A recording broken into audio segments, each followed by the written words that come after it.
like I did last month, I'm going to use a secular song as a launching point for the confession of sin. As you know, Michael's been slowly going through the fruit of the Spirit, and that seems a little bit more holy, so I thought maybe it's a good idea for me to assure you that it's not my intent to slowly work through the Billboard Top 100 songs, right?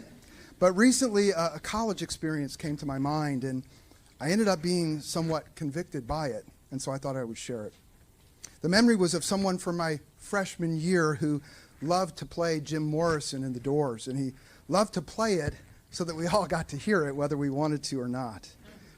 Now, Jim Morrison was a famous rock musician in the 60s who gave himself over to a debauched life, and he died in his 20s because of it.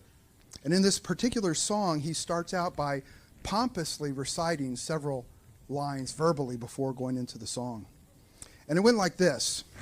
When I was back there in seminary school, there was a man there who put forth the proposition that you could petition the Lord with prayer. Petition the Lord with prayer. Petition the Lord with prayer.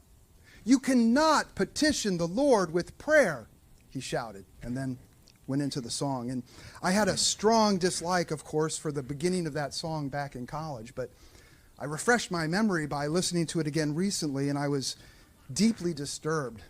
I was deeply disturbed to hear this unbeliever blaspheming God like that.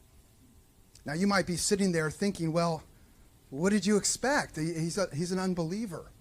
Isn't the confession of sin about us, about believers convicted of their sin and repenting and